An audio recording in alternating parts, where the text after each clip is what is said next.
Bagaimana sebuah kerajaan bisa lahir dari sebuah penaklukan?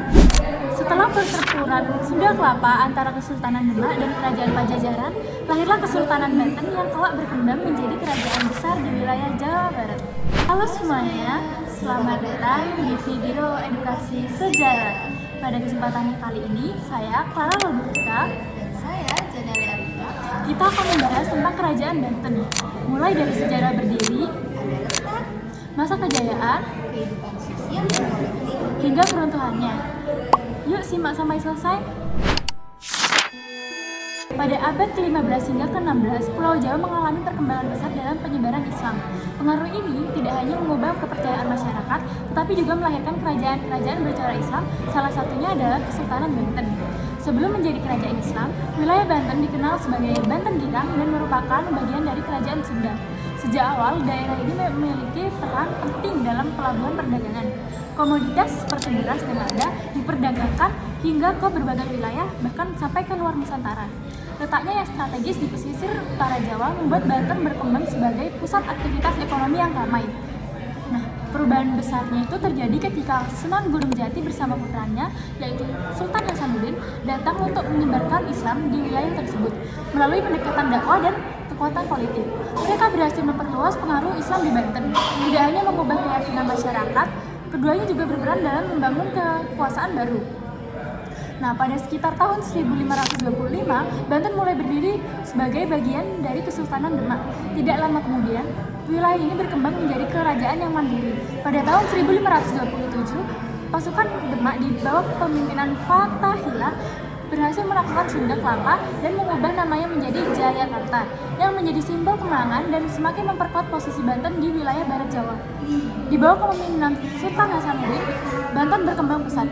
Ibu kota kerajaan dipindahkan ke Surosowan yang terletak di pesisir, guna memaksimalkan aktivitas perdagangan. Keputusan ini terbukti tepat karena Banten kemudian tumbuh menjadi salah satu pusat perdagangan terbesar di Nusantara, bahkan mampu bersaing dengan Malaka. Masa pemerintahan Sultan Ageng Tirtayasa atau Abdul Fattah dikenal sebagai puncak kejayaan Kesultanan Banten. Di bawah kepemimpinannya, masyarakat Banten hidup sejahtera dan makmur karena beliau ahli dalam menyusun strategi, salah satunya dengan mendatangkan guru-guru agama dari berbagai daerah seperti Arab, Aceh, dan Makassar untuk membina mental para prajurit.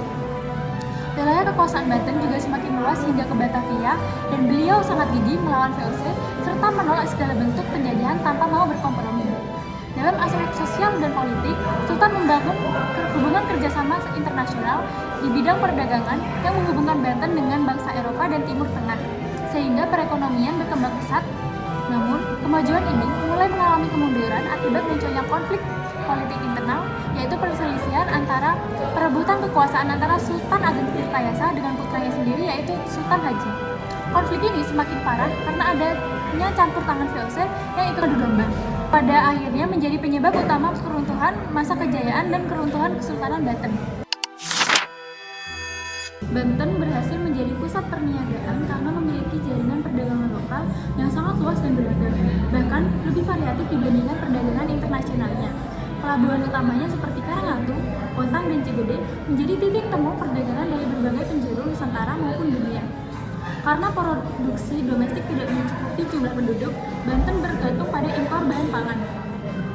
Beras didatangkan dari Cirebon dan Mataram, lalu buah-buahan yaitu pisang, pepaya, dan durian dari Batavia.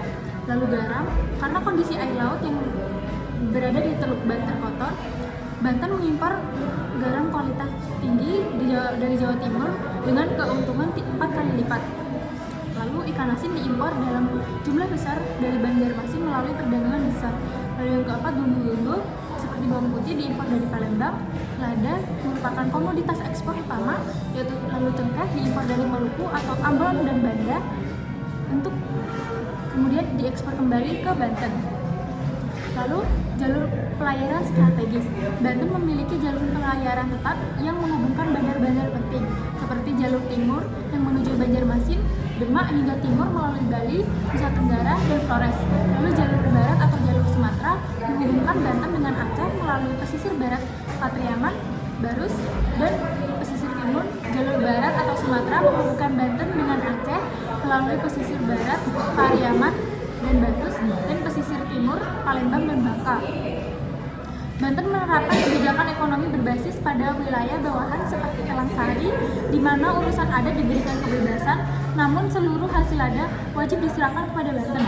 Hal ini dilakukan untuk menjaga stabilitas pasokan rempah di pasar nasional dan internasional.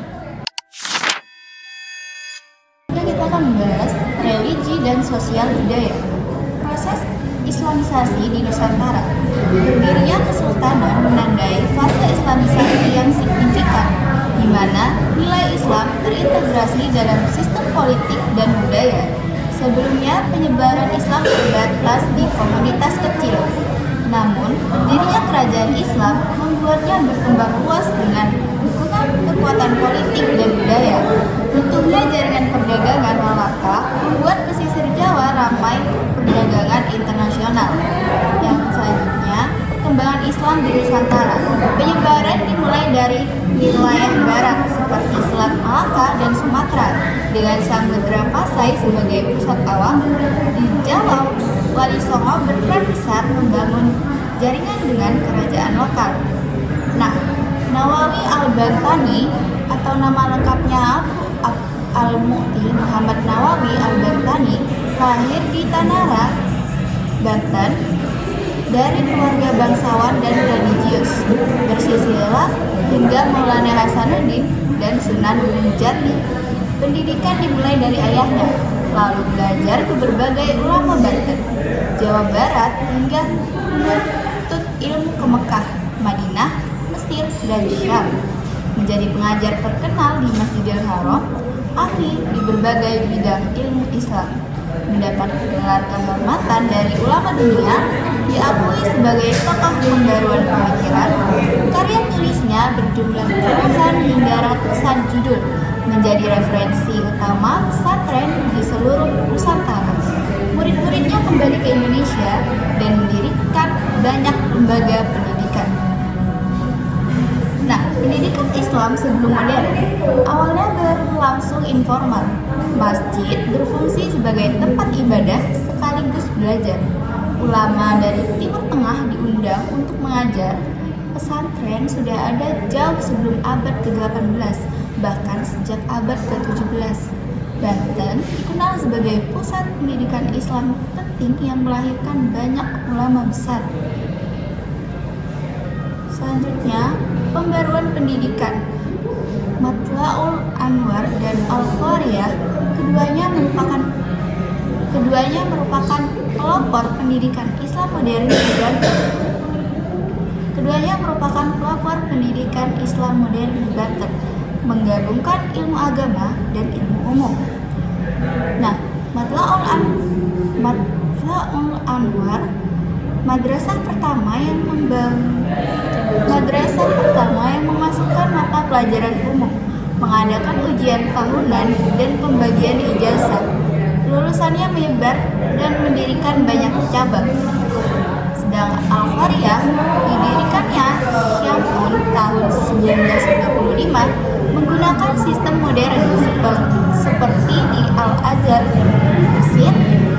Jenjang pendidikan diperbarui menjadi 11 tahun, menyediakan asrama, kegiatan ekstrakurikuler, dan koperasi, menerima siswa laki-laki dan perempuan. Keduanya berhasil mengubah sistem pendidikan tradisional menjadi lebih modern tanpa meninggalkan nilai agama, serta melahirkan banyak pendidikan yang mengembangkan pendidikan Islam di seluruh Banten dan luar daerah. Perkembangan politik Kesultanan Banten adalah kisah tentang bagaimana sebuah wilayah kecil bertransformasi dari sekadar bawahan atau kadipaten menjadi kekuatan besar yang disegani di Nusantara.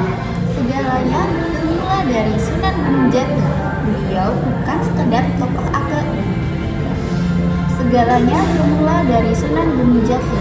Beliau bukan sekadar tokoh agama, tapi ahli dalam strategi politik. Beliau berhasil menyingkirkan pengaruh kerajaan Sunda dan mengambil alih Banten Girang. Beliau tidak haus kekuasaan. Setelah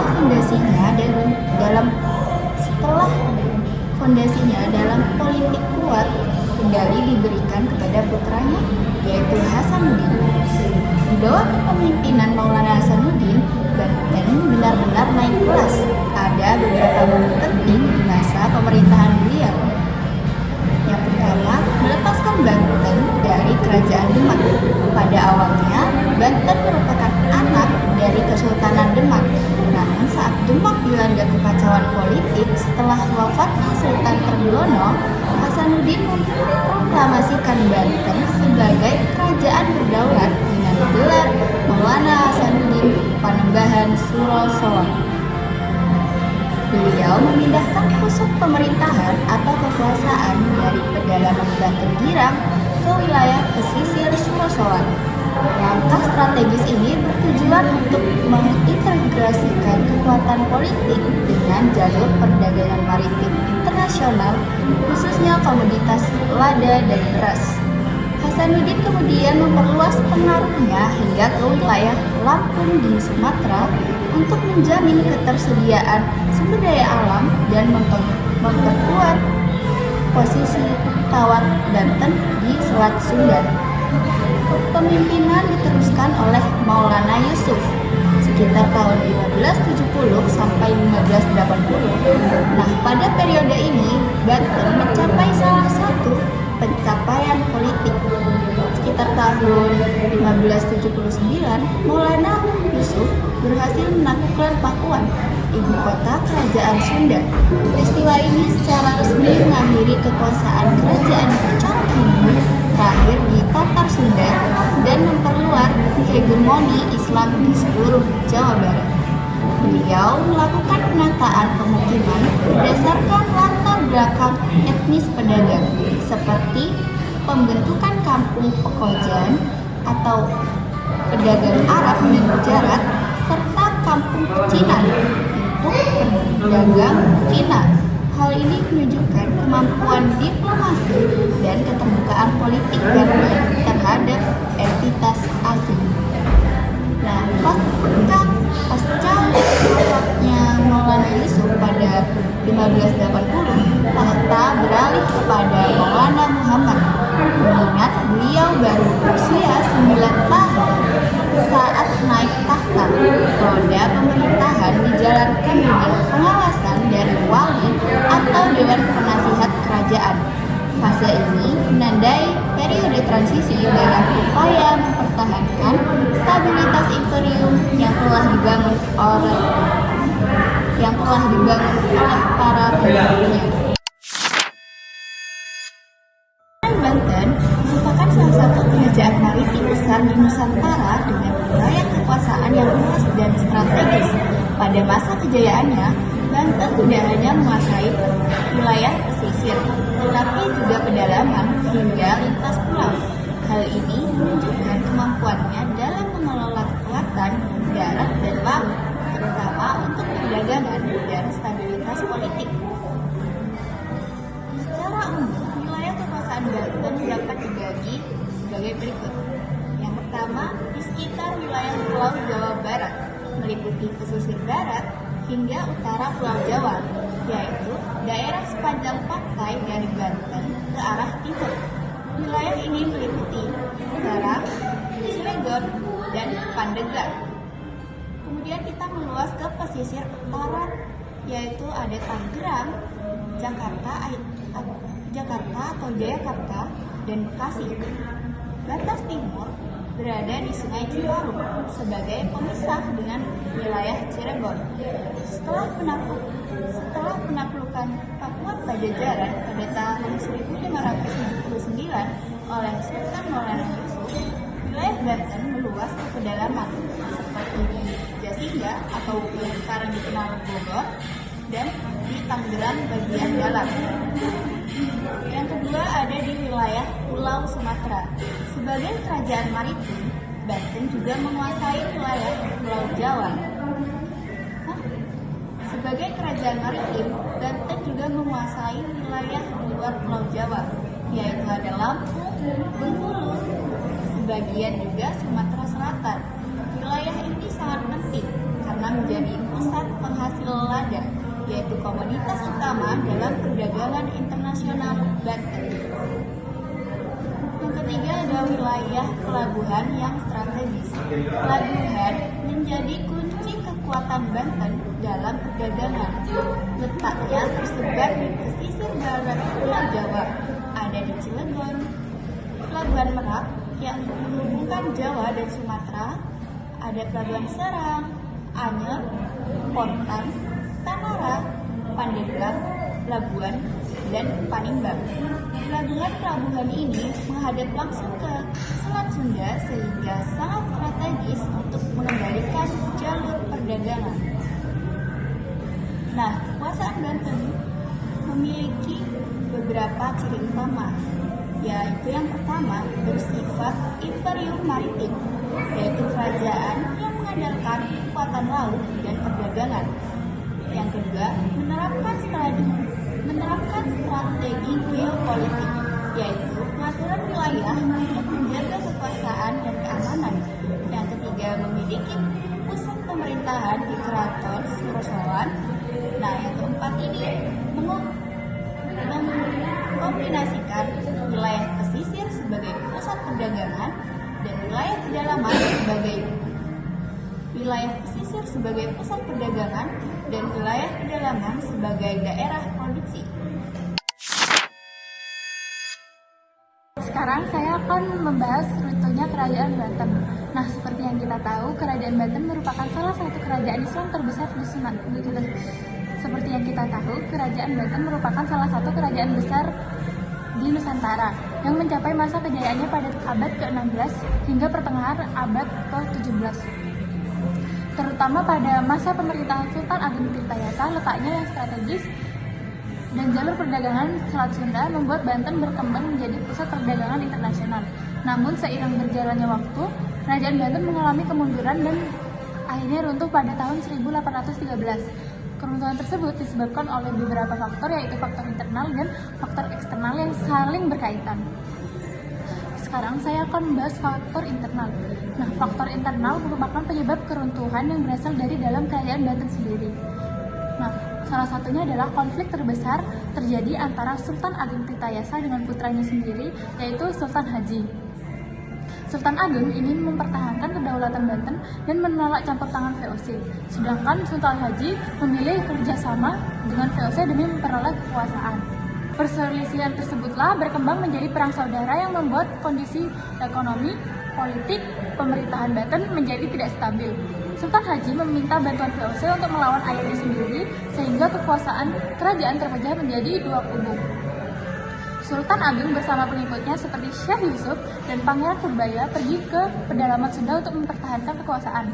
Pada tahun 1683, Sultan Ageng berhasil ditangkap dan dipenjara di Batavia. Syekh Yusuf juga ditangkap dan diasingkan oleh VOC, sedangkan beberapa pembesar kerajaan menyerah. Konflik internal menyebabkan kekuasaan militer Banten melemah. Armada laut dan pertahanan kerajaan tidak lagi mampu menghadapi kekuasaan VOC di Belanda.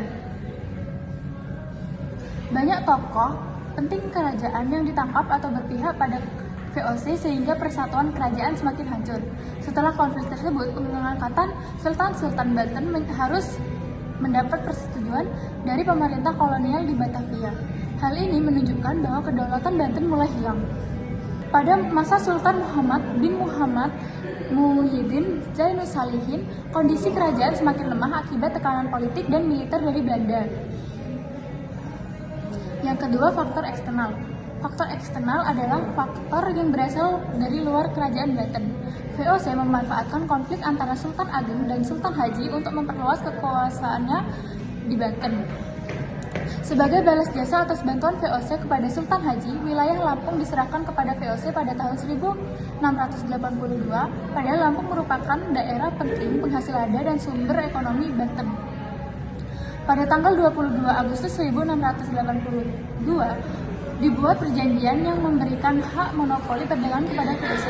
Akibatnya, perdagangan bebas Banten mengalami kemunduran dan pendapatan kerajaan menurun drastis. Pelabuhan Banten yang sebelumnya ramai menjadi kehilangan peran penting dan dalam perdagangan internasional karena dikuasai oleh VOC. VOC kemudian semakin menguasai perdagangan, pelabuhan, dan pemerintahan Banten sehingga kerajaan kehilangan kekuatan ekonomi dan politiknya. Setelah Setelah Sultan Majid wafat pada tahun 1687, campur tangan VOC dalam pemerintahan Banten menjadi semakin besar. Pada awal abad ke-19, Belanda memberikan tekanan militer dan administratif kepada Banten. Gubernur Jenderal Hindia Belanda memerintahkan agar ibu kota Banten dipindahkan ke Anyer. Sultan Muhammad menolak perintah tersebut sehingga Belanda menyerang Banten. Pada tahun 1813, pada masa pengaruh Inggris di Nusantara di bawah Thomas Stamford Raffles, kekuasaan Kesultanan Banten resmi dihapuskan. Peristiwa ini menandai runtuhnya kerajaan Banten sebagai kerajaan berdaulat. Lalu sekarang saya akan menjelaskan beberapa peninggalan kerajaan Banten. Walaupun kerajaan telah runtuh, banyak peninggalan sejarah kerajaan Banten yang masih ada hingga saat ini dan menjadi bukti kejayaan di masa lalu. Nah, salah satunya adalah Masjid Agung Banten. Masjid ini merupakan pusat kegiatan keagamaan Kesultanan Banten dengan arsitektur perpaduan budaya lokal, Jawa, Tiongkok, dan Eropa. Lalu ada Keraton Surosowan yang menjadi bekas pusat pemerintahan Kesultanan Banten yang kini menjadi situs reruntuhan bersejarah. Lalu ada juga Keraton Kaibon yang menjadi istana tempat tinggal keluarga kerajaan yang memiliki bentuk arsitektur khas Kesultanan Banten. Lalu ada Benteng Spelwich, benteng peninggalan Belanda yang digunakan sebagai pertahanan dan penguasaan perdagangan. Lalu ada juga Danau Pasikardi, danau buatan pada masa Kesultanan Banten yang digunakan sebagai tempat rekreasi keluarga kerajaan dan sumber air. Lalu ada Meriam Kiamuk. Meriam besar menjadi kekuasaan yang menjadi simbol kekuasaan militer pada Banten. Lalu ada juga Vihara Avalokitesvara yang menjadi salah satu vihara tertua di Banten yang menunjukkan adanya keragaman budaya dan agama sejak dulu. Lalu kesimpulannya adalah keruntuhan kerajaan Banten disebabkan oleh gabungan faktor internal dan eksternal. Lalu ada juga konflik perebutan kekuasaan di dalam kerajaan yang membuat Banten menjadi melemah. Sedangkan VOC dan Belanda memanfaatkan keadaan tersebut untuk menguasai perdagangan dan pemerintahan Banten. Tekanan ekonomi, politik, dan militer yang dari pihak kolonial akhirnya menyebabkan Kesultanan Banten runtuh pada tahun 1813. Nah, baik teman-teman, sebagai penutup, perjalanan Kesultanan Banten ini menunjukkan bahwa sebuah kerajaan besar tidak hanya lahir karena menaklukkan wilayah, tetapi juga dibangun melalui kekuatan politik, perdagangan, dan penyebaran agama. Dari sebuah wilayah kecil yang berkembang setelah peristiwa Sunda Kelapa, Banten berhasil tumbuh menjadi kerajaan maritim yang berpengaruh di Nusantara. Namun konflik internal dan campur tangan VOC perlahan melemahkan kekuatan kerajaan hingga akhirnya runtuh. Meski begitu, sejarah dan peninggalan Kesultanan Banten tetap menjadi bukti kejayaan masa lalu serta pelajaran berharga bahwa persatuan dan kepemimpinan yang kuat sangat penting dalam mempertahankan sebuah negara atau kerajaan. Nah teman-teman, penjelasan tentang kerajaan Banten sudah selesai. Terima kasih sudah menyimak.